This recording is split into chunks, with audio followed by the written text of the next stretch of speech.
നമസ്കാരം. രാഹുൽ മാക്കൂട്ടത്തെ സ്ഥിരം തേജോവധം ചെയ്യാനായിട്ട് ഇറങ്ങിത്തിരിച്ചിരിക്കുന്ന ഒരു സ്ത്രീയുണ്ട്, എം എ ഷഹനാസ്. അവർ ഈ കഴിഞ്ഞ ദിവസം ദുബായിൽ പോയിരുന്നുകൊണ്ടൊരു മീഡിയയ്ക്ക് ഇൻ്റർവ്യൂ കൊടുത്തതായിട്ട് കാണാനിടയായി. അവർക്ക് പറഞ്ഞു വെക്കാനുള്ള ഈ രാഹുൽ മാക്കൂട്ടത്തിൻ്റെ സ്ത്രീകളുമായിട്ടുള്ള ബന്ധപ്പെട്ടുള്ള വിഷയത്തെ അങ്ങേയറ്റം അധിക്ഷേപിച്ച് പറയുന്നതിൽ അവർക്ക് എന്തോ ഒരു പ്രത്യേക താല്പര്യം, ഒരു പ്രത്യേക അജണ്ട. ഇത് എന്തുകൊണ്ടാണെന്നുള്ളത് പൊതുസമൂഹം ഒന്ന് ചർച്ച ചെയ്യേണ്ടതുണ്ട്. കുറേ ദിവസമായി സൈബർ ആക്രമണത്തിന് ഇരയാവുന്ന ഷഹനാസ്. സത്യം പറഞ്ഞാൽ ഈ സൈബർ അറ്റാക്ക് ഞാൻ വളരെ രസകരമായിട്ടാണ് എൻജോയ് ചെയ്യണം. കാരണം അറസ്റ്റ് വാറന്റ് വന്ന് കിടപ്പുണ്ട്. നമ്മുടെ ഫോട്ടോസ് ഒക്കെ എഡിറ്റ് ചെയ്യാനും പലതരത്തിൽ അത് വീഡിയോസ് ആക്കാനും ഒക്കെയുള്ള വലിയ സാഹചര്യങ്ങൾ നമ്മുടെ അപ്പൊ അതുകൊണ്ട് തന്നെ എഡിറ്റ് ചെയ്തിട്ടും പല രീതിയിലാക്കിയിട്ടും ആഘോഷിക്കുന്ന ഒരു കുറച്ച് ദിവസങ്ങളായിട്ട് മുന്നോട്ട് വന്നുകൊണ്ടിരിക്കുന്നു. ആസ്വദിക്കുന്നുണ്ട്. എം എ ഷഹനാസിന് രാഹുൽ മാക്കൂട്ടത്തിനോട് വ്യക്തിപരമായിട്ടുള്ള ഒരു വൈരാഗ്യമോ അല്ലെങ്കിൽ അവർക്ക് ഫിസിക്കലായിട്ടുള്ള യാതൊരുവിധ അറ്റാച്ച്മെൻറ്റുകളോ ഇല്ല എന്ന് പറയുകയും അതുപോലെ അങ്ങനെ ഒരു അപ്രോച്ച്മെൻറ്റ് രാഹുൽ മാക്കൂട്ടത്തിൻ്റെ ഭാഗത്തു നിന്ന് തനിക്കെതിരെ അങ്ങനെ ഉണ്ടായിട്ടില്ല. അഥവാ ഉണ്ടാവുകയാണെങ്കിൽ തന്നെയും അല്ലെങ്കിൽ നേരിയ സൂചനകളൊക്കെ തന്നിരുന്നപ്പോൾ തന്നെ താൻ അതൊക്കെ വളരെ കാര്യപ്രാപ്തിയോടുകൂടി അതൊക്കെ ഓവർകം ചെയ്തിരുന്നു. അല്ലെങ്കിൽ തന്നെ അത്തരം കെണിയിലൊന്നും വീഴിക്കാൻ പറ്റുന്ന ഒരു സ്ത്രീയല്ല, താൻ വലിയൊരു സംഭവമാണ് എന്നൊക്കെ പറഞ്ഞു വെക്കുന്ന ഈ എം എ ഷഹനാസിനെതിരെ ഈ രാഹുൽ മാക്കൂട്ടം ചോദിച്ചിരിക്കുന്ന ചോദ്യങ്ങൾക്ക് എന്തുകൊണ്ട് എം എ ഷഹനാസിന് ഉത്തരം പറയാനായിട്ട് സാധിക്കുന്നില്ല? പക്ഷെ അതിനോടൊപ്പം തന്നെ ഒരുപാട് ടെൻഷൻ ഉണ്ടാക്കുന്ന അല്ലെങ്കിൽ ഒരുപാട് നമ്മൾ എന്താണോ പറഞ്ഞത്, നമ്മൾ എന്തിനെയാണോ അഡ്രസ്സ് ചെയ്ത് സംസാരിച്ചത്, നമ്മൾ ആർക്ക് വേണ്ടിയാണോ സംസാരിച്ചത്, അതൊക്കെ അത് ഞാനെന്ന വ്യക്തിയിലേക്ക് ഒരു സൈബർ ടീം, ഒരു സൈബർ പ്രവർത്തനം ഇവിടെ നടക്കുന്നുണ്ട് എന്നതിൻ്റെ വലിയൊരു തെളിവ് കാണുമ്പോഴുള്ള ഒരു നിരാശ. കാലങ്ങളായിട്ട് നമുക്കറിയാം, ഇന്ത്യയുടെ പ്രധാനമന്ത്രിയായിരുന്ന ഒരു വനിതയുണ്ട്, ഇന്ദിരാഗാന്ധി എന്ന് പറയുന്ന നമ്മുടെ ശക്തയായ ഒരു സ്ത്രീ. സ്ത്രീയുടെ കാര്യം എടുത്തു പറയാൻ എന്ത് യോഗ്യതയുള്ള ആ ഒരു പ്രത്യയശാസ്ത്രത്തിൽ വിശ്വസിച്ച് മുന്നോട്ട് പോകുന്ന ഒരു സ്ത്രീയാണ് ഞാൻ. അപ്പൊ അതുകൊണ്ട് തന്നെ സ്ത്രീകൾ സ്ത്രീകൾക്കൊപ്പം നിന്ന് സംസാരിക്കുന്ന സമയത്ത് സ്ത്രീകളെ ഇങ്ങനെ അവരുടെ വ്യക്തിപരമായ രീതിയിൽ അവരെ അപമാനിച്ചു കഴിഞ്ഞാൽ അവർ മിണ്ടാതിരിക്കുമെന്നുള്ളൊരു തോന്നലിൽ ഒരു സൈബർ ടീം പ്രവർത്തിക്കുക എന്ന് പറയുകയും അധികാരം ഉപയോഗിച്ച് അധികാരം ഉപയോഗിച്ച് രാഷ്ട്രീയ അധികാരം ഉപയോഗിച്ച് ഒരു അടിച്ചമർത്തലുകൾ നടത്താമെന്നുള്ളൊരു തോന്നലുകൾ വലിയ രീതിയിൽ ആഘോഷിക്കപ്പെടുന്ന കാഴ്ചകൾ കാണുന്നതിന്റെ ഒരു രസം ആണ് എനിക്കിതിനെ അനുഭവപ്പെടുന്നത്. എനിക്കിതിലൊന്നും നഷ്ടപ്പെടാനില്ല. എന്നെ എന്തെങ്കിലും പോലും ഞാൻ ഇതിലൊന്നും തകർന്ന ഒരു വ്യക്തിയല്ല. കാരണം ഞാനൊരു സ്ത്രീയല്ല, ഞാൻ അരങ്ങത്തുള്ള ഒരു സ്ത്രീയാണ്. നമുക്കറിയാം, ഒരുപാട് സ്ത്രീകൾക്ക് മുന്നോട്ട് വരാൻ ഒരുപാട് മഹാ വ്യക്തികൾ സ്ത്രീകൾ പ്രയത്നിച്ച പ്രയത്നത്തിന്റെ ഫലമായിട്ടാണ് ഇവിടെ ഞാൻ ഇരിക്കുന്നതും ഇവിടെ സംസാരിക്കുന്നതും നിങ്ങൾ എന്ന സ്ത്രീ ഇരിക്കുന്നതും എന്ന എന്നിട്ട് പോലും ഒരു സ്ത്രീ ആയതുകൊണ്ട് നീ പ്രതികരിക്കാൻ പാടില്ല, നിനക്ക് ഇന്നതൊക്കെ ഇല്ലേ, നീ ഇങ്ങനെയൊക്കെ അല്ലേ എന്ന് ബുള്ളിങ് ചെയ്യുന്നു. നമ്മൾ എന്താണോ അഡ്രസ് ചെയ്യുന്നത് അതിനെ റദ്ദാക്കാൻ ശ്രമിക്കുന്ന ഞാൻ ഒരിക്കലും അതിനെ പേടിക്കുന്നില്ല. ഒരിക്കലും ഞാൻ അതിനെ പേടിച്ചുകൊണ്ട് എന്റെ ശബ്ദം ഏറ്റവും രസകരമായിട്ട് അതിനെ ഉൾക്കൊള്ളുന്നു എന്നുള്ളതാണ് എനിക്ക് ഏറ്റവും ഇതിൽ ആദ്യമേ പറയാനുള്ള ഒരു കാര്യം. മോശപ്പെട്ട ഒരു വ്യക്തിത്വത്തിന് ഉടമയായിരുന്നു എങ്കിൽ എന്തുകൊണ്ട് രാഹുൽ മാക്കൂട്ടത്തിന്റെ പിന്നാലെ പല സന്ദർഭങ്ങളിലും ചെന്നിരുന്നു എന്നുള്ളത് കൃത്യമായ തെളിവുകളുടെയും അതുപോലെ തന്നെ വീഡിയോസിൻ്റെയും മറ്റ് രാഹുൽ മാക്കൂട്ടം ചോദിച്ച ചോദ്യങ്ങളുടെ അടിസ്ഥാനത്തിൽ അതിന് കൃത്യമായിട്ട് പറയേണ്ട ഒരു ഉത്തരവാദിത്വം എം എ ഷഹനാസിനില്ലേ? ഇനി അതുപോലെ തന്നെ എം എ ഷഹനാസ് കഴിക്കുന്ന ആഹാരത്തിനും കുടിക്കുന്ന വെള്ളത്തിനും ശ്വസിക്കുന്ന വായുവിനും 1% ഒരു മൂല്യം കൽപ്പിക്കേണ്ടതുണ്ടല്ലോ. കാരണം എം എ ഷഹനാസ് പറയുന്നുണ്ട്, ഞാൻ അടുക്കളക്കാരിയല്ല, അടുക്കളയിൽ നിന്ന് അരങ്ങത്തേക്ക് വന്നിരിക്കുന്ന സ്ത്രീയാണ്. സ്ത്രീകൾക്ക് വേണ്ടിയിട്ട് ഞാൻ ഭയങ്കര വാഗ്വാദം നടത്തുന്നു, അല്ലെങ്കിൽ സ്ത്രീകളുടെ ഉന്നമനത്തിന് വേണ്ടിയിട്ട് പ്രവർത്തിക്കുന്നു, ഇടപെടുന്നു എന്നൊക്കെ പറയുമ്പോൾ നിങ്ങളുടെ ഇൻറ്റഗ്രിറ്റി സ്വാഭാവികമായിട്ട് പൊതുസമൂഹം ചോദ്യം ചെയ്യില്ലേ? അത് നിങ്ങൾ ആ ഒരു ഭാഗം എന്തുകൊണ്ട് നിങ്ങൾ മറച്ചു വെക്കുന്നു? നിങ്ങളെപ്പറ്റി നിങ്ങൾ കോഴിക്കോട് ശ്രീ ഗുരുവായൂരപ്പൻ കോളേജിൽ പഠിച്ചുകൊണ്ടിരുന്ന കാലത്തെ സംഭവവികാസങ്ങളിൽ നിങ്ങളുടെ സഹപാഠികൾ, നമുക്കറിയാം ഈ സമൂഹത്തിലുള്ള ഓരോ വ്യക്തികളെ പറ്റി ഏറ്റവും കൂടുതൽ അറിയാവുന്ന ആ വ്യക്തികളെ തന്നെ കുടുംബക്കാരോ അല്ലെങ്കിൽ ആ വ്യക്തിയുമായിട്ട് ചേർന്ന് നിൽക്കുന്ന സമൂഹത്തിലുള്ളവർക്ക് അയൽപ്പക്കംകാർക്കൊക്കെയാണ് ഏറ്റവും കൂടുതലായിട്ട് അറിയാവുന്നത്. അതുകൊണ്ട് തന്നെ ആ ഒരു വ്യക്തി, നിയാസ് മലബാറി എന്ന് പറയുന്ന വ്യക്തി, വളരെ കൃത്യമായിട്ട് ചോദിച്ചിരിക്കുന്ന കുറേ ചോദ്യങ്ങൾക്കൊന്നും നിങ്ങളുടെ മുമ്പിൽ യാതൊരുവിധ മറുപടികളും ഇല്ലല്ലോ. എന്തുകൊണ്ട് നിങ്ങൾക്ക് അതിനെപ്പറ്റി മറുപടി പറയാൻ പറ്റുന്നില്ല? നിങ്ങൾ അന്യൻ്റെ അല്ലെങ്കിൽ രാഹുൽ മാക്കൂട്ടം എന്നൊരു വ്യക്തിയെ പറ്റിയുള്ള നിരന്തരമായ കുറ്റങ്ങൾ കണ്ടുപിടിക്കുമ്പോൾ നിങ്ങളുടെ മേൽ ആരോപിക്കപ്പെട്ടിരിക്കുന്ന കുറ്റങ്ങൾക്ക് നിങ്ങൾക്ക് എന്തുകൊണ്ട് മറുപടി പറയാനായിട്ട് സാധിക്കുന്നില്ല? ആ കുറ്റങ്ങൾ ഇല്ല എന്നെങ്കിലും നിങ്ങൾക്ക് എന്തുകൊണ്ട് മറുപടി പറയാനായിട്ട് സാധിക്കുന്നില്ല? നിങ്ങൾ +2 പഠിച്ചുകൊണ്ടിരുന്ന സന്ദർഭത്തിൽ നിങ്ങളുടെ സ്വന്തം രക്തത്തിൽ പറഞ്ഞ അല്ലെങ്കിൽ നിങ്ങളുടെ ഉദരത്തിൽ പറഞ്ഞ കുഞ്ഞിനെ പോലും കൂടെ നിങ്ങൾ തള്ളി പറഞ്ഞത് എന്തുകൊണ്ടാണ്? ഒരു മാതൃ, നിങ്ങൾ സ്ത്രീത്വത്തെ പറ്റി പറയുന്നുണ്ടല്ലോ, ഒരു മാതാവിനെ സംബന്ധിച്ചിട്ട് അവരുടെ സ്വന്തം കുഞ്ഞ് അല്ല എന്ന് പറയുന്നതിനുള്ള നികൃഷ്ടമായ പ്രവൃത്തി മറ്റെന്തുണ്ട്? ഈ ലോകത്തെ ഏതെങ്കിലും ഒരു സ്ത്രീ അങ്ങനെ പറയുന്നുണ്ടെങ്കിൽ ആ സ്ത്രീ ഒരു അമ്മയാണ്, ഒരു സ്ത്രീയാണ്, ഒരു സഹോദരിയാണ് എന്ന് പറയാൻ 1% യോഗ്യതയുണ്ട്. അതെന്തുകൊണ്ട് നിങ്ങൾ അതിനും പറ്റി മറുപടി പറയുന്നില്ല? അതുപോലെ തന്നെ നിങ്ങൾ അവിടെ നിങ്ങളുടെ പേര്, നിങ്ങളുടെ ID കാർഡ് മാറ്റിയിരിക്കുന്ന കാര്യം, പ്രിയ ഷിജേഷ് എന്ന പേരിൽ നിങ്ങൾ അവിടെ അറിയപ്പെട്ടിരുന്നു. അതെങ്ങനെ അറിയപ്പെടുന്നു? നിങ്ങളുടെ പേര് MA ഷഹനാസ് എന്നല്ലേ? നിങ്ങളുടെ വ്യത്യസ്തമായ ID പ്രൂഫുകൾ എങ്ങനെ ഉണ്ടാകുന്നു? അതുപോലെ തന്നെ നിങ്ങളുടെ ബാങ്കിൽ അക്കൗണ്ട് GP നമ്പർ പോലും കൂടെ നിങ്ങളുടെ ഈ പ്രിയ ഷിജേഷ് എന്ന പേരിൽ എങ്ങനെ വന്നു? ഈ ചോദ്യങ്ങൾക്കൊന്നും നിങ്ങൾക്ക് യാതൊരുവിധ ഉത്തരങ്ങളുമില്ലല്ലോ, മറുപടികളില്ലല്ലോ. അതുപോലെ തന്നെ നിങ്ങൾ ആ കോളേജിൽ പഠിച്ചുകൊണ്ടിരുന്നപ്പോൾ നിങ്ങൾക്ക് വ്യാജ IAS കിട്ടി എന്ന് പറഞ്ഞ് നിങ്ങൾ പ്രചരിപ്പിച്ച് കോളേജ് അധികൃതരെയും സഹപാഠികളെയും ആ സമൂഹത്തെയും മൊത്തം തെറ്റിദ്ധരിപ്പിച്ചത് അത് പക്ക ഒരു ഫ്രോഡായ ഒരു സ്ത്രീ ചെയ്യുന്ന ഒരു പ്രവൃത്തിയല്ലേ? അതിന് നിങ്ങൾക്ക് എന്തുകൊണ്ട് മറുപടി പറയാൻ പറ്റുന്നില്ല? നിങ്ങൾ ആ കോളേജുകാരുടെ അനുമോദനം ഏറ്റുവാങ്ങിയില്ലേ ആ പേരും പറഞ്ഞുകൊണ്ട്? ആ കോളേജിൻ്റെ പരിസരത്തെല്ലാം ഫ്ലെക്സ് ബോർഡുകൾ സ്ഥാപിച്ചിരുന്നില്ലേ? ഇതെല്ലാം വെറും വ്യാജമായിരുന്നു എന്ന് കണ്ടെത്തി കഴിഞ്ഞപ്പോഴത്തേക്കും നിങ്ങൾ അവിടുന്ന് രായിഗ്രാമാനം മുങ്ങിയതിനെ പറ്റിയൊക്കെ ഈ കോളേജിൻ്റെ പരിസരത്തുള്ളവരും അന്ന് കൂട്ടത്തിൽ പഠിച്ചിരുന്നവരും ഒക്കെ കൃത്യമായിട്ടും വെളിപ്പെടുത്തിയതിനെ പറ്റി നിങ്ങൾക്ക് എന്തുകൊണ്ട് മറുപടി പറയാനായിട്ട് സാധിക്കുന്നില്ല? ഇത് സ്വാഭാവികമായിട്ട് നിങ്ങൾ പറയേണ്ട മറുപടികൾ തന്നെയല്ലേ? അതിനെപ്പറ്റിയൊന്നും നിങ്ങൾക്ക് യാതൊന്നും പറയാനില്ലല്ലോ. അപ്പോൾ അവിടെയെല്ലാം നിങ്ങൾ മറച്ചു വെക്കുന്നു. മറ്റൊരു കാര്യം എന്ന് പറയുന്നത്, നിങ്ങൾ Kozhikode JF judicial first class magistrate കോടതി 4-ാം നമ്പർ കോടതിയുടെ ഒരു ക്രിമിനൽ കേസിലെ നിങ്ങളൊരു വാറണ്ട് പ്രതിയല്ലേ? ശരിക്കും പറഞ്ഞു കഴിഞ്ഞാൽ ആ കേസ് നമ്പർ വരെ പുറത്തേക്ക് വന്നിട്ടുണ്ടല്ലോ. CC 36/2023 നമ്പർ ക്രിമിനൽ കേസിലെ വാറണ്ട് പ്രതിയല്ലേ നിങ്ങൾ? ആ പ്രതിയായ നിങ്ങളിപ്പോൾ ഇന്ത്യ വിട്ടിട്ട് ദുബായിൽ പോയിരുന്നുകൊണ്ട് അവിടെ ഇരുന്നുകൊണ്ട് നിങ്ങൾ രാഹുൽ മാക്കൂട്ടത്തെ നിങ്ങൾ ആക്ഷേപിക്കാനായിട്ടുള്ള ഓരോ വീഡിയോസും നിങ്ങൾ ഇറക്കിക്കൊണ്ടിരിക്കുന്നത്. നിങ്ങൾ ഏതോ ഒരു കൊട്ടേഷൻ ഏറ്റെടുത്തിരിക്കുന്നതിൻ്റെ ഭാഗമായിട്ടായതുകൊണ്ടായിരിക്കും ആ വ്യക്തിയെ ഇങ്ങനെ നിരന്തരം തേജോവധം ചെയ്യുന്നത്. നിങ്ങൾക്ക് എന്ത് യോഗ്യതയാണോ ഉള്ളത്? കോടതി പോലും പറഞ്ഞിരിക്കുന്നത് എന്തുകൊണ്ടാണ്? നിങ്ങൾ പറഞ്ഞിരിക്കുന്ന ആക്ഷേപങ്ങൾ അടിസ്ഥാനരഹിതമാണ് എന്ന് കോടതി വരെ വളരെ ക്ലിയറായിട്ട് വ്യക്തമാക്കിയിരിക്കെ നിങ്ങൾ വീണ്ടും അത് തന്നെ ആവർത്തിച്ചുകൊണ്ടിരിക്കുന്നത് എന്തുകൊണ്ടാണ്? ഞാൻ മനസ്സിലാക്കിയെടുത്തോളം സൈബർ ഇടത്ത് രാഷ്ട്രീയ പ്രവർത്തനം നടത്താമെന്ന് തെളിയിച്ച കുറച്ച് യുവ നേതാക്കന്മാരുണ്ടായിരുന്നു. അത് ഏത് രാഷ്ട്രീയ പാർട്ടിയാവട്ടെ, ആ രാഷ്ട്രീയ നേതാക്കന്മാർക്കുള്ള വലിയ അവർ ചെയ്യുന്ന ഏറ്റവും അനീതികൾ തുറന്നു കാണിച്ചുകൊണ്ട് ഒരുപാട് മനുഷ്യർ വന്ന കാലമാണ് ഈ കാലം എന്ന് പറയുന്നത്. ഒരു കള്ളവും ഒരു പീഡനവും ഒരു മനുഷ്യനും ഒളിച്ചു വെക്കാൻ പറ്റില്ല. അതിന് എതിരെ ആ കാലത്ത് ഞങ്ങൾ സൈബർ ഇടത്തിൽ രാഷ്ട്രീയ പ്രവർത്തനം നടത്തി വലിയ നേതാക്കന്മാരാവാമെന്ന് വിചാരിച്ചു നിൽക്കുന്ന രാഷ്ട്രീയ പ്രവർത്തകർക്ക് ഉത്തരം നൽകിയ ഒരു അതുകൊണ്ട് തന്നെ ഈ ഒരു വിഷയത്തിൽ എനിക്ക് എന്താ പറയാ വലിയ അത്ഭുതമൊന്നും തോന്നിയിട്ടില്ല. കാരണം ചില നേതാക്കന്മാർ, എനിക്കറിയുന്ന നേതാക്കന്മാരൊക്കെ നടത്തിയ രാഷ്ട്രീയ പ്രവർത്തനം സൈബർ ഇടത്തിൽ തന്നെയായിരുന്നു. അപ്പോൾ അവർ നടത്തുന്ന അനീതികളും സൈബർ ഇടത്തിൽ തന്നെ അവർ അത് ഒരു ഗംഗയിലൊക്കെ സ്നാനം ചെയ്ത് ശുദ്ധി വരുത്തുന്നു എന്നതുപോലെ സൈബർ ഇടത്തിൽ സ്നാനം ചെയ്ത് ശുദ്ധി വരുത്താമെന്നുള്ള അതിനെ പൊളിക്കുക എന്ന് പറയുന്നതാണ് ഞാനടക്കമുള്ള സ്ത്രീകൾ ചെയ്യേണ്ടതെന്ന് വിശ്വസിക്കുന്നു.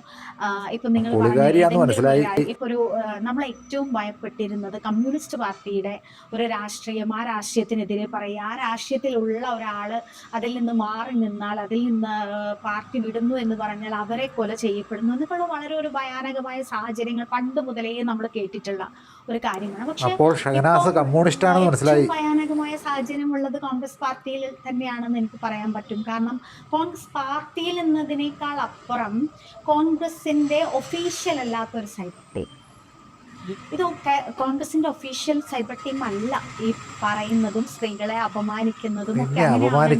ഞാൻ പറയട്ടെ, നമ്മുടെ തൃക്കാക്കരയിലെ PT തോമസ് എന്ന് പറയുന്ന കോൺഗ്രസിന്റെ ഏറ്റവും വലിയ നേതാവുണ്ട്. അദ്ദേഹത്തിന്റെ ഭാര്യ ഈ കോൺഗ്രസിനകത്ത് തന്നെയുള്ള ഒരു പീഡകൻ, യുവ MLA നമ്മളിപ്പോൾ രാഹുൽ മാങ്കൂട്ടം എന്ന് പറയുന്ന വ്യക്തിയെ കുറിച്ച് അദ്ദേഹത്തിന് തുടരാൻ യോഗ്യതയില്ല എന്ന് പറയുമ്പോൾ ഈ കോൺഗ്രസിന്റെ പ്രവർത്തകർ തന്നെയാണ് കാലകാലങ്ങളായിട്ട് കോൺഗ്രസിനെ മുന്നോട്ട് നയിച്ച PT തോമസ് എന്ന് പറയുന്ന നേതാവിന്റെ ഭാര്യ ഒരു അപകടത്തിൽപ്പെട്ടപ്പോൾ അന്ന് നിങ്ങൾ മരിച്ചു പോവേണ്ടതായിരുന്നു തള്ളേ എന്ന് പറഞ്ഞുകൊണ്ട് പരാമർശിക്കുന്നത്. അപ്പം നിങ്ങൾ ഇതിലുള്ള ലോജിക്ക് മനസ്സിലാക്കണം. ഇതൊരു രാഷ്ട്രീയ പ്രവർത്തനമല്ല, ഇത് ഒരു PR വർക്കാണ്. ഇപ്പോ ഞാന് കോൺഗ്രസ് രാഷ്ട്രീയത്തിൽ കോൺഗ്രസ് നീ മാത്രം പറഞ്ഞാൽ പോരല്ലോ, ജനങ്ങൾ അംഗീകരിക്കണ്ടേ, നിന്നെ ആട്ടി ഓടിക്കും. എന്റെ സഹപ്രവർത്തകരായിട്ടുള്ള ആളുകളുണ്ട്. ഒരാളെങ്കിലും എന്നെ വിമർശിച്ച് പോസ്റ്റ് ഇടുകയോ ജനങ്ങൾക്കറിയാം ചെയ്തിട്ടില്ല. കാരണം അവർക്കൊക്കെ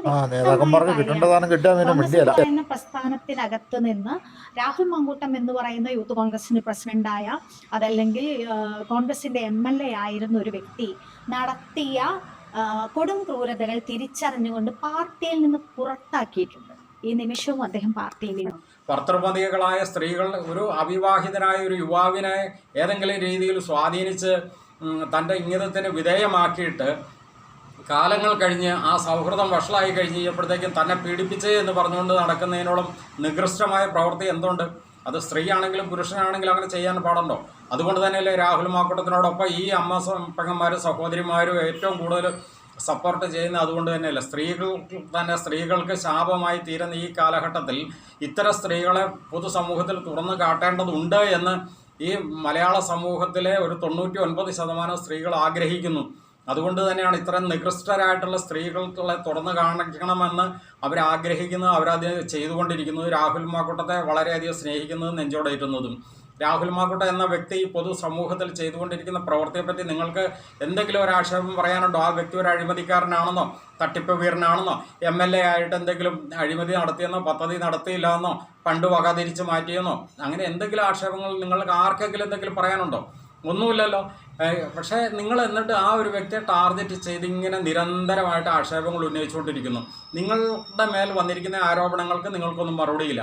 ആ വ്യക്തി നേതാവായതിനു ശേഷം നിങ്ങൾ അയാളുടെ പിന്നാലെ നടന്ന പല സംഭവ വികാസങ്ങളും ഇപ്പോൾ പുറം ലോകത്തേക്ക് വന്നിട്ടുണ്ട്. ഇവിടെ പാലക്കാട് ഇലക്ഷൻ നടന്നിരുന്നപ്പോഴും അതുപോലെ തന്നെ നിലമ്പൂർ ഇലക്ഷൻ നടന്നിരുന്ന സന്ദർഭത്തിലൊക്കെ നിങ്ങൾ രാഹുൽ മാങ്കൂട്ടത്തെ മാത്രം തേടി ചെന്നിരുന്നതും രാഹുൽ മാങ്കൂട്ടത്തെ കണ്ടെത്തുന്നതുവരെ അതിൻ്റെ പിന്നാലെ നടന്നിരുന്നതും അത്തരം കാര്യങ്ങളെല്ലാം ഇവിടെ മീഡിയയിൽ വളരെ വ്യക്തമായിട്ടും എവിഡൻസ് സഹിതം പുറത്തേക്ക് വന്നപ്പോൾ നിങ്ങൾക്ക് അതിനെപ്പറ്റിയൊന്നും യാതൊരു മറുപടിയില്ല എന്ന് മാത്രമല്ല, നിങ്ങൾ അവിടെ പോയിരുന്നുകൊണ്ട് അല്ലെങ്കിൽ ഇവിടെയാണെങ്കിലും ഇരുന്നുകൊണ്ട് നിങ്ങൾക്ക് ആ ഒരു വ്യക്തിയെ ടാർഗറ്റ് ചെയ്ത് ഇല്ലാതാക്കാൻ നിങ്ങൾ ശ്രമിച്ചുകൊണ്ടിരിക്കുന്നു. ഇത് തന്നെയല്ലേ നിങ്ങളുടെ കൂട്ടുകാരിയായിരുന്ന, അതായത് VD സതീശൻ്റെ മാനസപുത്രി എന്നറിയപ്പെട്ടുകൊണ്ടിരുന്ന ഒരു നടി എന്ന് പറയുന്ന ഒരു സ്ത്രീയും ചെയ്തത് അത് തന്നെയല്ലേ? അവരും പരിചയപ്പെട്ട് 24 മണിക്കൂറിനുള്ളിൽ രാഹുൽ മാങ്കൂട്ടത്തിൽ നിന്ന് മോശപ്പെട്ട അപ്രോച്ച്മെൻ്റ് ഉണ്ടായി എന്ന് പറയുകയും, എന്നാൽ രാഹുൽ മാങ്കൂട്ടത്തെ അതിനുശേഷം പരിചയപ്പെട്ട് മാസങ്ങൾ കഴിഞ്ഞ് പോലും കൊണ്ട് നിരന്തരമായിട്ട് വീഡിയോ കോളും ഓഡിയോ കോളും മെസ്സേജ്, അതുപോലെ please come to Telegram secret chat എന്നൊക്കെ പറഞ്ഞിട്ട് പാതിരാത്രിയിൽ പോലും മെസ്സേജ് അയച്ചതായിട്ടുള്ള വിവരണങ്ങൾ വളരെ കൃത്യമായിട്ട് നിങ്ങളുടെ ഗ്രൂപ്പിൽപ്പെട്ട, അതായത് യൂത്ത് കോൺഗ്രസിൻ്റെ ഉന്നതരായിട്ടുള്ള നല്ല കറതീർന്ന നേതാക്കന്മാർ തന്നെ ക്ലിയർ ആയിട്ട് എവിഡൻസ് സഹിതം പുറത്തേക്ക് വിട്ടത് അത്തരം ഇതിലൂടെ പൊതുമണ്ഡലത്തിൽ നിൽക്കുകയല്ലേ? അതിന് അവർക്കും മറുപടിയില്ല. നിങ്ങൾ ചെയ്തിരിക്കുന്ന ഇത്തരം പ്രവർത്തികൾക്ക് നിങ്ങൾക്കും മറുപടിയില്ല അല്ലേ? നിങ്ങൾ ഇതിങ്ങനെ ഈ ശരിക്കും പറഞ്ഞ ഒരു ഫോക്കസായിട്ട് നിങ്ങൾ കോൺഗ്രസിൻ്റെ പ്രവർത്തകയാണെന്നും പറയുന്നു, ഔദ്യോഗിക സ്ഥാനത്ത് ഇരിക്കുന്നു എന്ന് പറയുകയും ചെയ്യുന്നു. നിങ്ങൾ കോൺഗ്രസിനെ നിരന്തരം ആക്രമിച്ചുകൊണ്ടും ഇരിക്കുന്നു. ഇത്രയും വൈരുദ്ധ്യം ഈ ലോകത്ത് ആരെങ്കിലും ചെയ്യുമോ? ഇതല്ലേ ഏറ്റവും നീചവും നികൃഷ്ടവും നിന്ദ്യവുമായിട്ടുള്ള പ്രവൃത്തി എന്ന് പറയുന്നത്? 1% നിങ്ങൾ നിൽക്കുന്ന പ്രസ്ഥാനത്തിനോട് നിങ്ങൾക്കൊരു മമതയുണ്ടോ? ചില നേതാക്കന്മാർ നിങ്ങൾക്ക് ഒത്താശ ചെയ്യുന്നുണ്ടാവാം. നമുക്കറിയാം, ഈ രാഹുൽ മാങ്കൂട്ടത്തെ ഒതുക്കി ഇല്ലാതാക്കാനായിട്ട് പ്രവർത്തിക്കുന്ന ആ ഒരു ഗ്രൂപ്പിനെ പറ്റി ഇവിടെ പൊതുസമൂഹം ഏറ്റവും കൂടുതൽ ചർച്ച ചെയ്യുകയാണ്. SSP എന്ന ആ ഒരു ഗ്രൂപ്പ്, അതായത് സതീശനിസ്റ്റുകളും സംഘിസ്റ്റുകളും പിണറായിസ്റ്റുകളും ഒരിക്കലും കൂട്ടി യോജിക്കില്ലാത്ത, അതായത് കീരിയും പാമ്പും എവിടെയും സന്ധിക്ക് വരില്ല എന്ന് പറയുന്നത് പോലെ എവിടെയും യോജിക്കില്ലാത്ത ഈ 3 വിഭാഗം അതിശക്തനായ, ശരിക്കും പറഞ്ഞാൽ ആശയപരമായിട്ട് ആരാലും തോൽപ്പിക്കപ്പെടാൻ സാധിക്കപ്പെടാത്ത, രാഹുൽ മാങ്കൂട്ടത്തെ തോൽപ്പിക്കാൻ കെൽപ്പില്ലാത്ത ഈ 3 ശക്തികളും കൂടെ കൂടി ഒറ്റയ്ക്കൊറ്റയ്ക്ക് നിന്ന് കഴിഞ്ഞാൽ തോൽപ്പിക്കാൻ സാധിക്കില്ല എന്ന് അറിയാവുന്നതുകൊണ്ട് 3 ഗ്രൂപ്പും കൂടെ ഒരുമിച്ച് നിന്നുകൊണ്ട് ഇങ്ങനെ കുറേ സ്ത്രീകളെ രംഗത്തിറക്കി ഒതുക്കി ഇല്ലാതാക്കാൻ ശ്രമിക്കുന്നതിൻ്റെ ഭാഗമായിട്ടുള്ള ചില നേതാക്കന്മാരെ നിങ്ങൾക്ക് സപ്പോർട്ട് ചെയ്യുന്നു എന്നുള്ള ഒരൊറ്റ അഹങ്കാരത്തിൽ നിന്നുകൊണ്ട് തന്നെയല്ലേ നിങ്ങൾ ഈ കോൺഗ്രസിൽ നിന്നുകൊണ്ട് തന്നെ ഈ വ്യക്തി ഇങ്ങനെ ടാർഗറ്റ് ചെയ്ത് നിങ്ങളിങ്ങനെ ആക്രമിച്ചുകൊണ്ടിരിക്കുന്നത് അല്ലേ? കോൺഗ്രസിൻ്റെ മഹാഭൂരിപക്ഷം ജനങ്ങളും ഇന്നും ആ മനുഷ്യനെ നെഞ്ചോടേറ്റുന്നു. കാരണം ആ മനുഷ്യന് യഥാർത്ഥ കോൺഗ്രസ്സുകാരനാണ്. നിങ്ങളെപ്പോലെ മുഖത്ത് എഴുതി വച്ചിരിക്കുന്ന കോൺഗ്രസ് അല്ല. മുഖത്ത് കോൺഗ്രസും ഉള്ളിൽ പിണറായിസ്റ്റും അല്ലെങ്കിൽ സംഘിസ്റ്റിനും വേണ്ടി പണിയെടുക്കുന്ന, ശരിക്കും പറഞ്ഞു കഴിഞ്ഞാൽ ഒരു വിടുപണി ചെയ്യുന്ന ഒരു വ്യക്തിയല്ല രാഹുൽ മാങ്കൂട്ടം. എന്നെ സംബന്ധിച്ച് കോൺഗ്രസ് എന്ന് പറയുന്ന രാഷ്ട്രീയ സൈബർ ടീം എന്നെ അങ്ങേയറ്റം ബുള്ളിങ് ചെയ്തുകൊണ്ടിരിക്കുകയാണ്. ഇപ്പം ഞാനത് അവരുടെ ഒരു വികാരം ഞാൻ ഉൾക്കൊണ്ടിട്ടുണ്ട്. തുടക്കം മുതലേ ഞാൻ അദ്ദേഹത്തിന്റെ പ്രശ്നങ്ങൾ വന്നപ്പോൾ മുതൽ അതിനെ അഡ്രസ്സ് ചെയ്ത് സംസാരിക്കുന്ന ഒരാളാണ്. അതെന്റെ വ്യക്തിപരമായ ബോധ്യം കൂടിയാണ്. അപ്പോ ഈ സൈബർ ടീം കേരളത്തിലെ കോൺഗ്രസ് എന്ന് പറയുന്ന പാർട്ടിക്കകത്ത് ചാനലുകളിൽ വന്നിരുന്ന് കോൺഗ്രസ് എന്ന് പറയുന്ന രാഷ്ട്രീയത്തിന് വേണ്ടി സംസാരിക്കുന്ന ഭരണപക്ഷമായ മുഖ്യമന്ത്രി പിണറായി വിജയൻ അടക്കമുള്ള ആളുകളെ പിണറായി എന്ന് പേരെടുത്ത് പിണറായി വിജയൻ പ്രതിരോധിക്കാൻ പറ്റുന്ന ഒരു സാഹസികതയുള്ള ഒരു യുവ നേതാവായിരുന്നു രാഹുൽ മാങ്കൂട്ടൻ എന്ന് പറയുന്ന വ്യക്തി. അപ്പൊ അതിനെ കൈയടിച്ച് സ്വീകരിക്കുന്ന ഒരു സൈബർ ടീം ഉണ്ടായി, അല്ലെങ്കിൽ അവരുടെ രാഷ്ട്രീയ പ്രവർത്തനം സൈബർ ഇടങ്ങളിൽ, ഏറ്റവും കൂടുതൽ സൈബർ ഇടങ്ങളിലായിരുന്നു എന്ന് നമുക്ക് മനസ്സിലാക്കേണ്ടതുണ്ട്.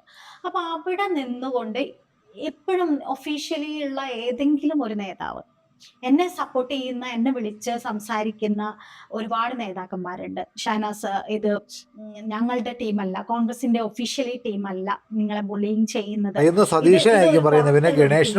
എന്ന് പറയുന്ന ഒരുപാട് മനുഷ്യരുണ്ട്, ഒരുപാട് നേതാക്കന്മാരുണ്ട്. എന്നെ ഏതെങ്കിലും ഒരു നേതാവ് മറ്റൊരു കാര്യം, നിങ്ങൾ മുഖ്യമന്ത്രി പിണറായി വിജയനെ എടോ വിജയ എന്ന് രാഹുൽ മാങ്കൂട്ടം വിളിച്ചു എന്നതിനെപ്പറ്റി നിങ്ങൾക്ക് ഭയങ്കര ആക്ഷേപം കേട്ടു. പക്ഷേ നിങ്ങളൊരു കാര്യം മനസ്സിലാക്കണം, ശ്രീമാൻ ഉമ്മൻചാണ്ടിനെ നിങ്ങൾക്കറിയാമായിരിക്കുമല്ലോ. കേരളം കണ്ട ഏറ്റവും മഹാനായ, ഏറ്റവും ജനകീയനായ മുഖ്യമന്ത്രിയായിരുന്ന ശ്രീ ഉമ്മൻചാണ്ടി ഏതു വലിയ പ്രതിസന്ധികളെയും തരണം ചെയ്യാൻ നല്ല കപ്പാസിറ്റിയുള്ള കോൺഗ്രസിൻ്റെ കരുത്തനായിരുന്ന നേതാവായിരുന്ന ശ്രീ ഉമ്മൻചാണ്ടിയെ ഇല്ലാതാക്കിയത് എന്തുകൊണ്ടാണ്? കാരണം ആ മനുഷ്യൻ്റെ പേരിൽ വന്നിരിക്കുന്ന ഒരു പീഡന പരാതി നിങ്ങളിപ്പോൾ ഉന്നയിക്കുന്നത് പോലുള്ള ഒരു പീഡന പരാതി തന്നെയാണ്. കാരണം രാഹുൽ മാങ്കൂട്ടൻ ഇന്ന് പാർട്ടിയിലില്ല, പാർട്ടി പുറത്താക്കിയ ഒരു മനുഷ്യനാണ്. അത് വേറെ ഒരു കാരണം കൊണ്ടല്ല. നിങ്ങൾ 3 പേരെയും ഒപ്പിച്ചു കൊടുത്ത ഷഹനാസ് അല്ലേ? നിങ്ങളുടെ ഫോൺ വിവരങ്ങൾ പരിശോധിച്ച് കഴിഞ്ഞാൽ കൃത്യമായിട്ട് കിട്ടും. കോടതിയിൽ നിലനിൽക്കുന്ന ആ കേസിൽ പ്രതിയായിട്ടുള്ള പ്രാഥമിക അംഗത്തിൽ നിന്ന് പോലും പുറത്താക്കിയിട്ടുണ്ട്. അങ്ങനെ പുറത്താക്കിയിട്ടുള്ള ഒരാൾക്ക് വേണ്ടിയിട്ട് അതിന്റെ ഏതെങ്കിലും നേതാക്കന്മാർ സംസാരിക്കുമെന്ന് എനിക്ക് തോന്നിയിട്ടില്ല. പക്ഷെ നിങ്ങൾ പറഞ്ഞതുപോലെ ഞാൻ കോൺഗ്രസ് നേതാക്കന്മാരെയാണ് സംബന്ധിക്കേണ്ടത്. ഭാരവാഹിയായിട്ടുള്ള ഒരാളാണ് ഷഹനാസ്. ഞങ്ങൾ കോൺഗ്രസിന്റെ ഭാഗമാണ്, ഷഹനാസിനെ അപമാനിക്കരുത്. കോൺഗ്രസ് എന്ന് പറയാൻ എന്ത് യോഗ്യതയുള്ള? അതെന്നെ ഏറ്റവും വേദന ഉണ്ടാക്കിയിട്ടുള്ള ഒരു കാര്യമാണ്. കാരണം എന്താ, കോൺഗ്രസിനകത്തുനിന്ന് ഇങ്ങനെ ഒരു പീഡകനെ പുറത്താക്കുമ്പോ അത് സ്ത്രീകൾക്ക് നൽകിയ ആത്മവിശ്വാസമുണ്ട്. രാഷ്ട്രീയ പ്രസ്ഥാനത്തിനകത്ത് ഒരു പീഡകൻ ഉണ്ടാവുക, ഒരു MLA പീഡകനാവുക, അപ്പോ അതിനെ മാറ്റി നിർത്തുക, അതിൽ നിന്ന് പുറത്താക്കുക, ഇതൊക്കെ ചെയ്തിട്ട് ഏറ്റവും മാതൃകയായ ഒരു പ്രസ്ഥാനമാണ് എന്റെ വിശ്വസിക്കുന്നുണ്ട്. ഞാൻ അത് തിരിച്ചറിഞ്ഞൊരു വ്യക്തിയാണ്. പക്ഷേ എന്താണെന്നറിയോ മനസ്സിലാക്കേണ്ടത്, ഇപ്പോ ആ പീഡകനെതിരെ സംസാരിക്കുന്നത് കേരള കേരളത്തിലെ വലിയ പ്രതിപക്ഷ നേതാവട്ടെ, കഴിഞ്ഞ കാലങ്ങളിൽ പ്രതിപക്ഷ നേതാവായിരുന്ന രമേശ് ചെന്നിത്തലയാവട്ടെ, നിങ്ങൾ സൈബർ ഇടങ്ങളിൽ കമന്റ്സ് നോക്കിയാൽ മനസ്സിലാവും അദ്ദേഹം ഞങ്ങളുടെ പാർട്ടിയുടെ ഭാഗമല്ലല്ലോ, അദ്ദേഹം ഇപ്പൊ ഇങ്ങനെ മത്സരിക്കുന്നു. ശ്രീ രമേശ് ചെന്നിത്തല കഴിഞ്ഞ ദിവസം സംസാരിക്കുമ്പോൾ അതിന് താഴെ വന്ന കമന്റ്സ് നിങ്ങൾ കാണണം. ഏറ്റവും വൃത്തികെട്ട വാക്കുകളിൽ രമേശ് ചെന്നിത്തലയെ വിളിക്കുകയാണ്. അതിന് കാരണക്കാരി നീ തന്നെയാണ്. കമ്മ്യൂണിസ്റ്റുകാരല്ല, BJP-ക്കാരല്ല, കോൺഗ്രസ്സുകാരാണ്. അപ്പൊ രാഷ്ട്രീയമല്ല ഇത്. നിങ്ങൾ തന്നെയാണ് ഇതിനൊക്കെ കാരണക്കാരി. ഒരു വ്യക്തി, ഒരു പീഡകനായ ഒരു വ്യക്തി, ഒരു യൂത്ത് കോൺഗ്രസിന്റെ പ്രസിഡന്റ് ആയിരുന്ന വ്യക്തി, ഒരു MLA ആയിരുന്ന ഒരു വ്യക്തി, രാഹുൽ മാങ്കൂട്ടത്തെ പീഡകൻ എന്ന് പറയില്ല. ജയിലിൽ കിടന്ന് ജാമ്യത്തിൽ ഇറങ്ങിയ ഒരു വ്യക്തി, ജാമ്യത്തിൽ ഇറങ്ങിയതിനു ശേഷം എനിക്ക് തന്നെ പീഡിപ്പിക്കാൻ വന്നെങ്കിൽ താൻ പറഞ്ഞാൽ മതി. അപ്പോൾ ഞാൻ എങ്ങനെ ഇതിനൊക്കെ പ്രതിരോധിക്കണമെന്ന് വളരെ വ്യക്തമായ തെളിവോട് കൂടി വന്ന് ഇത്രയും പ്രതിരോധിക്കേണ്ടതല്ല, മുരിക്കലും പോയി കയറുന്നു എന്ന് അദ്ദേഹത്തിന് തന്നെ അറിയാം. ആ PR വർക്കിന്റെ ഭാഗമായിട്ടുള്ള ഒരു പ്രവർത്തനം ഇപ്പോൾ അദ്ദേഹത്തിനെതിരെ പ്രതികരിക്കുന്ന ആളുകൾക്കെതിരെ നടത്തുന്നു. അതിന്റെ ഒരു ഇരയാണ് ഞാൻ. അതിനെ ഏത് രീതിയിലും നേരിടാൻ തയ്യാറാണ്. നിങ്ങൾക്കെല്ലാം അറിയാവുന്ന കാര്യമല്ല, സോളാർ നായികയായിരുന്ന സരിത എന്ന സ്ത്രീ, ഇപ്പോൾ അവരുടെ പേര് പറയാം. ആ കാലഘട്ടത്തിൽ അവർക്ക് നിങ്ങളിപ്പോൾ ചാർത്തി കൊടുത്തിരിക്കുന്ന രാഹുൽ മാങ്കൂട്ടത്തിനെതിരെ പരാതി കൊടുത്തിരിക്കുന്ന സ്ത്രീകൾക്ക് നൽകിയിരുന്ന ഒരു കവചം അവർക്ക് അന്ന് ഉണ്ടായിരുന്നുകൊണ്ട് അന്ന് അവരുടെ പേര് പറയാൻ പാടില്ലായിരുന്നു. അന്ന് അവർക്ക് ഇവിടെ പറയുകയായിരുന്നെങ്കിൽ അതിജീവിത എന്നുള്ളത് മാത്രമേ പറയാൻ പറ്റുമുണ്ടായിരുന്നുള്ളൂ. ഇന്ന് അവരുടെ പേര് പറയാം, കാരണം കേസ് തീർന്നു പോയി. അതുകൊണ്ട് മാത്രം ആ കേസിനകത്ത് ഉമ്മൻചാണ്ടി ശിക്ഷിക്കപ്പെട്ടിട്ടില്ല എന്നുള്ളത് നിങ്ങൾക്കറിയാലോ. ഉമ്മൻചാണ്ടി 1% കുറ്റക്കാരനാണെന്ന് നിങ്ങൾക്ക് പറയാൻ പറ്റുമോ? ആ ഒരു വ്യക്തിയെ ഈ പൊതുരംഗത്ത് നിന്ന് അതേ രീതിയിൽ, അതായത് അത്രയും കരുത്തനായിരുന്ന ജനകീയനായിരുന്ന ആ ഒരു വ്യക്തിയെ ഇങ്ങനെ ഒരു ആരോപണം വന്നപ്പോഴത്തേക്ക് അദ്ദേഹം തളർന്നു പോയതുകൊണ്ടാണല്ലോ അദ്ദേഹത്തിന് മാനസികമായിട്ട് തകർന്നു. പൊതുരംഗത്ത് നിന്ന് അങ്ങേരെ ഒതുങ്ങി. അതിനുശേഷം അദ്ദേഹം രോഗബാധിതനായി. അദ്ദേഹം ഈ ഭൂമിയിൽ നിന്ന് തന്നെ ഇല്ലാതായി. ഇന്ന് മണ്ണോട് ചേർന്നിരിക്കുന്ന കാര്യം നിങ്ങൾക്കറിയാമല്ലോ. അതിൻ്റെ കാരണക്കാരനാരാണ് ശരിക്കും പറഞ്ഞു കഴിഞ്ഞാൽ? അതിൻ്റെ പിന്നിൽ കിങ് പിന്നായിട്ട് പ്രവർത്തിച്ച വ്യക്തികളെ ഓരോരുത്തരായിട്ട് എടുത്ത് നോക്കുമ്പോൾ നിങ്ങൾ ഈ പറഞ്ഞ എടോ വിജയ എന്ന് പറഞ്ഞ ആ ഒരു വ്യക്തിയിലേക്ക് കേന്ദ്രീകരിക്കുന്നില്ലെന്ന് നിങ്ങൾക്ക് പറയാൻ പറ്റുമോ? ഏതെങ്കിലും ഒരു കോൺഗ്രസ്സുകാർക്ക് പറയാൻ പറ്റുമോ? കോൺഗ്രസ് എന്ന നാമം ഉച്ചരിക്കുന്ന ഒരു വ്യക്തിക്ക് പറയാൻ പറ്റുമോ? അരിയാഹാരം കഴിക്കുന്ന ഏതെങ്കിലും ഒരു വ്യക്തിക്ക് അത് പറയാൻ പറ്റുമോ? കൃത്യമായിട്ട് അത് എല്ലാവർക്കും ബോധ്യമായിരിക്കുന്ന കാര്യങ്ങളാണ്. കാരണം ഈ കഴിഞ്ഞ ദിവസം പോലും കൂടെ അവരുടെ അഡ്വക്കേറ്റായിരുന്ന പെന്നി ബാലകൃഷ്ണൻ ഈ പൊതുമണ്ഡലത്തിൽ വന്ന് പറഞ്ഞിരിക്കുന്ന കാര്യങ്ങൾ വളരെ വ്യക്തമായിട്ട് കൃത്യമായിട്ടും ഇപ്പോഴും അത് നിലനിൽക്കുന്നു എന്നുള്ളത് നിങ്ങളുടെ അതിൻ്റെ പുതിയൊരു അഡ്വാൻറ്റേജ് കൂടിയാണ്. നേരത്തെ തന്നെ പൊതുസമൂഹം ചർച്ച ചെയ്തിരുന്ന കാര്യമാണ്. പക്ഷേ ഇപ്പോൾ അതൊന്നും കൂടെ വ്യക്തമായിരിക്കുകയാണ്. ഞാൻ മാത്രമല്ല, ഇപ്പോഴും ഞാൻ വിശ്വസിക്കുന്നുണ്ട്. കഴിഞ്ഞ ദിവസം എനിക്ക് ഏറ്റവും ഇതിൽ അത്ഭുതം തോന്നിയ ഒരു കാര്യം, ഒരുപാട് സ്ത്രീകൾ അദ്ദേഹത്തെ സപ്പോർട്ട് ചെയ്യും. നല്ല മനുഷ്യർ ലോകത്തുണ്ടെന്ന് മനസ്സിലായില്ല. അങ്ങനെ ഒരു സ്ത്രീയുടെ പ്രശ്നം മറ്റൊരു പുരുഷന് മനസ്സിലാക്കുന്നതിനേക്കാൾ കൂടുതൽ സ്ത്രീകൾക്ക് മനസ്സിലാക്കാൻ പറ്റും. അപ്പൊ അദ്ദേഹത്തെ സ്ത്രീകൾ തന്നെയാണ് ഏറ്റവും, എന്നെ കുറിച്ച് മോശമായി പോസ്റ്റ് ഇട്ടിട്ടുള്ളതിൽ ഏറ്റവും കൂടുതൽ സ്ത്രീകളാണല്ലോ. അത് സത്യമുള്ള സ്ത്രീകൾ നിന്നെ കുറിച്ച് പോസ്റ്റ് ഇടും. കാരണം ഇതൊക്കെ ഷഹനാസെ ഒന്ന് മനസ്സിലാക്കുക, നിന്നെ കുറിച്ച് നിന്റെ നാട്ടുകാർ തന്നെയാണ്, നിന്നെ വ്യക്തിപരമായിട്ട് അറിയാവുന്ന ആൾക്കാരാണ് നിനക്കെതിരായിട്ട് തന്നെ പോസ്റ്റ് ഇട്ടിരിക്കുന്നത്. സ്ത്രീകളാവട്ടെ, അവർ പറയുന്ന ഒരു എക്സ്ക്യൂസ് അതാണ്, വിവാഹിതരായ സ്ത്രീകൾ അദ്ദേഹത്തിനൊപ്പം എന്തിനു പോയി? തിരിച്ച് നമുക്ക് ചോദിച്ചൂടെ, അദ്ദേഹം എന്തിനു പോയി? വിവാഹിതരായ ഷഹനാസ് പോയെന്നാലോ ഞങ്ങളൊക്കെ അറിഞ്ഞത്, കേരള സമൂഹം മൊത്തം അറിഞ്ഞത്. ഒരു സ്ത്രീയെ മാനിപ്പുലേറ്റ് ചെയ്യാം, വിവാഹം കഴിക്കാമെന്ന് പറഞ്ഞ ഇങ്ങനെ ഒരു മാനിപ്പുലേഷൻ. നീയല്ലേ മാനിപ്പുലേറ്റ് ചെയ്തേ? പുള്ളിനെ വട്ടമിട്ട് പിടിച്ചതും അടുപ്പിക്കാൻ നോക്കി നീയല്ലേ? ഏറ്റവും വിശ്വസിപ്പിക്കാൻ പറ്റുന്ന ഒരു കാര്യം എന്താണ്? ഡൽഹിക്ക് പോകാൻ വിളിച്ചത് നീയല്ലേ? ഗർഭിണിയായ ഒരു അമ്മയായാൽ നിന്നെ എന്റെ വീട്ടുകാർ സ്വീകരിക്കും, നീ കിങ് മറ്റൊരു പിൻ, വിവാഹം അതിന്റെ ഉദ്ദേശമാണ് ഇപ്പോൾ ഈ സ്ത്രീ പറഞ്ഞത്. ആ സ്ത്രീയെ വിശ്വസിപ്പിക്കുകയാണ്. എന്നിട്ട് ആ സ്ത്രീയുമായിട്ട് റിലേഷൻ ഉണ്ടാക്കുന്നു, അവരുമായി സംസാരിക്കുന്നു, അവരുടെ കറക്റ്റ് അവരെ എങ്ങനെ ഏത് ദിവസങ്ങളിൽ ഗർഭിണിയാവുമെന്ന് പോലും അദ്ദേഹം തിരിച്ചറിയുന്നു. ഒരു അബദ്ധത്തിൽ പറ്റിയ കാര്യമൊന്നും അല്ല ഇത്. പോയി നോക്കിയായിരുന്നോ? കണ്ടായിരുന്നോ? പ്രണയത്തിലാവുന്നു, റിലേഷൻ ഉണ്ടാവുന്നു, സെക്ഷൽ ലൈംഗികപരമായിട്ടുള്ള റിലേഷൻ ഉണ്ടാവുന്നു, അതിന്റെ ഭാഗമായിട്ട് നമുക്ക് ഈ കാലാകാലങ്ങളിൽ ആളുകളെ കണ്ടിട്ടുള്ളതാണ്. പക്ഷെ ഇത് ഏറ്റവും പ്ലാൻഡ് ആയിട്ട് ഇത് നശിപ്പിക്കാനുള്ള, അബോർഷൻ ചെയ്യാനുള്ള മരുന്ന് സംഘടിപ്പിക്കുന്നു, അത് അവരുടെ ഏൽപ്പിക്കുന്നു. കുറച്ചു കാലം കഴിഞ്ഞിട്ടാണ് എന്ന് പറയുന്നു. അങ്ങനെ ഒരു സ്ത്രീയെ ശാരീരികമായും മാനസികമായും ഒക്കെ ട്രോമയിലാക്കുന്ന ഒരു സാഹചര്യം, അതിനെ പല രീതിയിൽ വ്യാഖ്യാനിക്കപ്പെടുമെങ്കിലും ഒരു സ്ത്രീ എന്ന രീതിയിൽ മറ്റൊരു സ്ത്രീക്ക് പറ്റില്ലേ എന്നുള്ളതാണ് എൻ്റെ ഇപ്പോഴുള്ള ചോദ്യം. കാരണം പുരുഷന്മാരെന്തോ പറയട്ടെ, എപ്പോഴും ഒരു പഴഞ്ചൊല്ലടക്കം നിങ്ങൾ കണ്ടിട്ടുണ്ട്, ചളി കണ്ടാൽ ചവിട്ടാനും അത് വെള്ളം നീ ചെളി ചവിട്ടുമല്ലോ, നീ ചെളി തല ചുമക്കും ഉണ്ട് എന്നൊരു പഴഞ്ചൊല്ലടക്കമുള്ള പല പറച്ചിലുകൾക്കിടയിൽ നിന്നാണ് നമ്മളെ പോലെയുള്ള സ്ത്രീകൾ ഇതുവരെ ജീവിച്ച് തീർത്തിരിക്കുന്നത്. അത് പുരുഷന്മാർ പറയുമ്പോൾ നമുക്കതിനെ വലിയ പ്രാധാന്യമൊന്നും കൊടുക്കാതെ വിടാം. പക്ഷെ സ്ത്രീകൾ അതിനെ എങ്ങനെയാണ് ഉൾക്കൊള്ളുന്നത് എന്ന് ഈ സോഷ്യൽ മീഡിയ പോലെയുള്ള ഇടങ്ങളിൽ നമുക്ക് ഇപ്പോഴുള്ള കുറേ സമയങ്ങളായിട്ട് മനസ്സിലാവാണ്. ഒരുപാട് സ്ത്രീകൾ നേടിത്തന്നതാണ് നമ്മളുടെ ഇങ്ങനെയുള്ള പറയാനും പ്രതിരോധിക്കാനും പ്രതികരിക്കാനുമുള്ള അവസരങ്ങൾ എന്ന് നമ്മളൊക്കെ മനസ്സിലാക്കേണ്ടതാണ്. നാളെ നമുക്കൊരു പ്രശ്നം വരുമ്പോൾ നിനക്ക് പ്രശ്നം വന്നു കഴിഞ്ഞാൽ ലോകത്ത് ആരും കൂടിയല്ല, അല്ലെങ്കിൽ നിന്റെ സ്വഭാവമുള്ളവരെ കൂടും. നിൽക്കണം. അതാണ് എന്നെ മുന്നോട്ട് നയിക്കുന്നത്. വ്യക്തിപരമായിട്ട് എനിക്ക് പേഴ്സണലി ഇതിന്റെ കേസുകളെ കുറിച്ച് കൃത്യമായ ധാരണയില്ല. എന്നിരുന്നാൽ കൂടിയും എനിക്ക് ഞാൻ അറിഞ്ഞതിൽ വെച്ച് ഒരുപാട് സ്ത്രീകൾ ഇരകളായിട്ടുണ്ട് എന്നാണ് അറിഞ്ഞിട്ടുള്ളത്. ഇപ്പം നിങ്ങൾ പറയുന്നത് പോലെ ഞാനൊരു ഇരയല്ല, ഞാൻ രാഹുൽ മാങ്കൂട്ടത്തിന്റെ ഇരയല്ല. ഞാൻ രാഹുൽ മാങ്കൂട്ടത്തിന്റെ ഇരയാണ് എന്ന് പറയാൻ പോലും എനിക്ക് ഞാനൊരു ഇരയല്ല. ഞാൻ അദ്ദേഹത്തിനെതിരെ പരാതി പറയുകയോ അങ്ങനെയുള്ള ഒന്നും ഞാൻ ചെയ്തിട്ടില്ല. കാരണം എനിക്ക് ആ വ്യക്തിയെ അല്ലെങ്കിൽ ആ വ്യക്തിയുടെ ജീവിതം തല്ലി തകർക്കാനായിട്ട് നിങ്ങളാണത് ഏറ്റവും ആദ്യം മുൻകൈ എടുത്തിറങ്ങിയത്. പ്രസിഡന്റ് ആയിട്ടുള്ള ഒരാളാണ് അദ്ദേഹം, കോൺഗ്രസിന്റെ ഒരു MLA ആയിട്ടുള്ള ഒരാളാണ്. അദ്ദേഹത്തിനെ പോലെയുള്ള ഒരു വ്യക്തി അവിവാഹിതനാണ്, യൂത്ത് കോൺഗ്രസ് കുട്ടികൾ പ്രവർത്തിക്കുന്നുണ്ട്. അദ്ദേഹത്തിന് മാനിപ്പുലേറ്റ് ചെയ്യാൻ സാധിക്കുന്ന ഇടങ്ങളിലൊക്കെ അദ്ദേഹം മാനിപ്പുലേറ്റ് ചെയ്തിട്ടുണ്ട്. ഒന്നല്ല, രണ്ടല്ല, മൂന്നല്ല, അങ്ങനെ പറയാൻ ഇപ്പോഴും തയ്യാറാവാതെ പേടിച്ചു നിൽക്കുന്ന കോൺഗ്രസിനകത്ത് തന്നെ സ്ത്രീകളുണ്ട്, ഒരുപാട് സ്ത്രീകളുണ്ട്.